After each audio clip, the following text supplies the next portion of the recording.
Pemerintah telah menyalurkan anggaran BOP dengan sangat fantastis besar kepada pendidikan PKBM dari APBN, agar pendidikan non-formal PKBM bisa lebih sejahtera untuk siswa-siswi menuju pendidikan yang lebih tinggi. Namun sangat disayangkan, ada saja para oknum pengurus pendidikan PKBM yang memanfaatkan anggaran dana PKBM dari pemerintah pusat demi keuntungan pribadi. Mengembangkan pusat kegiatan belajar masyarakat PKBM tentunya untuk meningkatkan indeks pembangunan manusia IPM di bidang pendidikan. Dengan menjamurnya PKBM yang ada di Kabupaten Garut, seharusnya bisa mendorong IPM bidang pendidikan harapan lama sekolah meningkat dengan sangat signifikan. Jumlah peserta didik dari semua PKBM di Kabupaten Garut yang mengikuti paket A sebanyak 318 orang. Untuk siswa yang mengikuti paket B sebanyak 4.531 orang. Dan siswa didik yang mengikuti paket C sebanyak 19.861 orang. Jumlah total peserta didik PKBM yang ada di Kabupaten Garut sebanyak 24.710 orang. Dan pemerintah pusat telah menggelontorkan anggaran cukup fantastis untuk PKBM yang ada di Kabupaten Garut sebesar Rp42.959.700.000. Dengan menjamurnya PKBM yang ada di Kabupaten Garut dan rumor sebagian para oknum pengurus pendidikan PKBM yang memanfaatkan anggaran BOP, dana PKBM dari pemerintah pusat, saya akan berbincang-bincang dengan Kepala Bidang PAUD dan Dikmas, Dinas Pendidikan Kabupaten Garut, Bapak Muhammad Yusuf.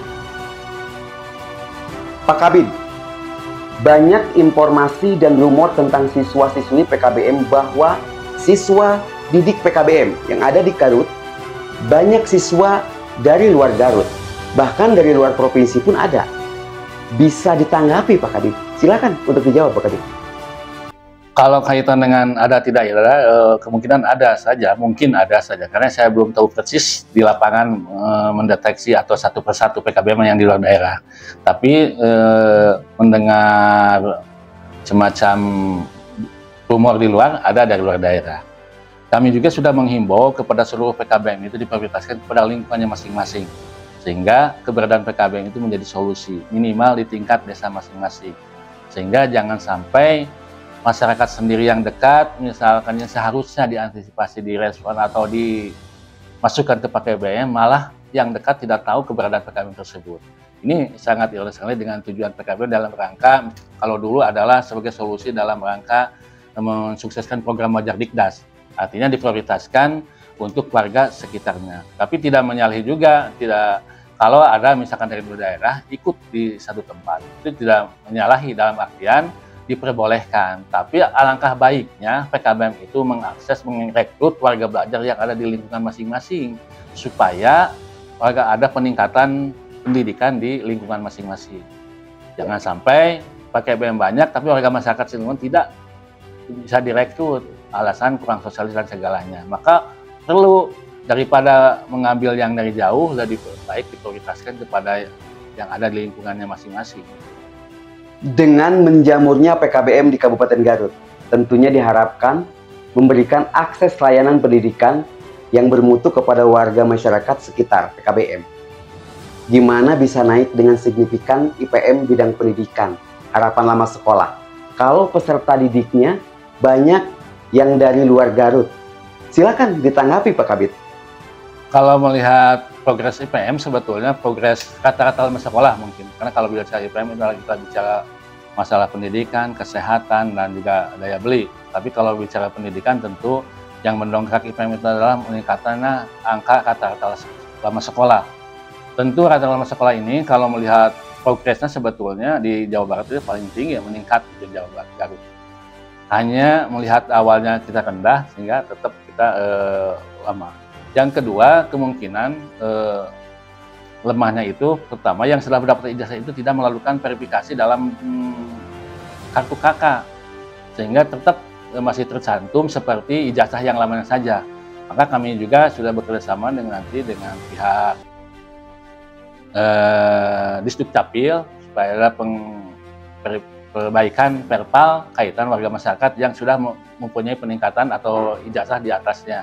Sehingga kalau ada pensensusan, ada penjajahan, dan ada pendataan, bisa lebih masuk lagi atau bisa diakses datanya. Kalau melihat rata-rata di Kabupaten Garut ini tidak kurang dari 12.000 tiap tahunnya yang mengikuti program paket A, B, dan C. Kalau yang kabupaten yang lain mah mungkin di bawah 5.000, di bawah 10.000. Garut sebetulnya setiap tahun cukup banyak yang mengikuti program paket C dan itu mengeluarkan ijazah. Pak Kabid, PKBM sendiri tentunya harus ada aktivitas pendidikan atau belajar mengajar. Karena itu pemerintah memberikan dana BOP kepada PKBM. Bahkan ini rumor, dari sekian banyak peserta didik yang ada di PKBM, walaupun tidak semua PKBM, dari sekian banyak peserta didik, hanya sebagian saja yang ikut serta dalam ujian. Ditanggapi Pak Kabid?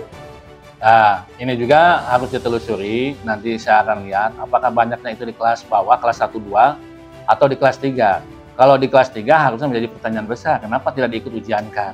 Kalau misalkan di kelas bawah mungkin yang betul harus menunggu sampai 1 tahun atau 2 tahun. Tapi kalau di kelas 3 tidak diujiankan, ini menjadi pertanyaan, nanti juga harus dicek ke lapangan, PKBM mana yang seperti itu, supaya nanti bisa ada sanksi kalau tidak bisa melibatkan ujian. Sebab PKBM itu menerima dana BOP dari pusat, dibiayai oleh pusat. Tentu imbalannya harus balan gitu dengan biaya yang cukup besar, dengan hasil mendapatkan peserta yang menghasilkan ujian kesetaraan. Pengurus pendidikan PKBM mendapatkan anggaran BOP dana PKBM dari pemerintah pusat. Dari data yang saya peroleh cukup besar Pak Kabid, dana ke PKBM. Bagaimana mengontrolnya Dinas Pendidikan? Apakah anggaran BOP yang PKBM gunakan sudah sesuai dengan ketentuan? Karena dikhawatirkan ada ajas pemanfaatan saja Pak Kabid. Silakan ditanggapi terakhir Pak Kabid. Kalau kaitan dengan penggunaan dana yang cukup besar, kami juga punya Juknis ya nomor 2 tahun 63 tahun 2003 tentang penggunaan dana BOP sama dengan BOS 1 Juknis. Yang kedua, dalam penggunaan itu dibantu oleh ARKAS atau RAKS kalau istilahnya itu rencana kegiatan sekolah. Tentu harus mengatur sesuai dengan kebutuhan yang dituangkan di dalam ARKAS. Itu artinya diarahkan juga sesuai dengan Juklak dan Juknis. Adapun kaitan belum signifikan, tentu penataan pemanfaatan itu harus apakah tepat guna tidak membuat ARKASnya, atau ARKASnya disesuaikan enggak digunakan, atau ada penyimpangan lain. Itu juga kami menjadi masukan supaya nanti bisa evaluasi ke depan, ada perbaikan-perbaikan. Bagaimana saja yang sudah melaksanakan sesuai dengan aturan, bagaimana yang melakukan penyimpangan kalau seandainya ada itu. Ya, ini mungkin yang akan bisa menilai itu APH nanti, kaitan dengan korupsi dan tidaknya. Yang jelas mungkin kami hanya menyampaikan regulasi, aturan, pengawasan, pengendalian. Nantilah bagian APH yang bisa menentukan ini masuk korupsi atau tidak. Sebab ada kebutuhan-kebutuhan lain, apakah sesuai tertuang di dalam ARKAS atau tidak.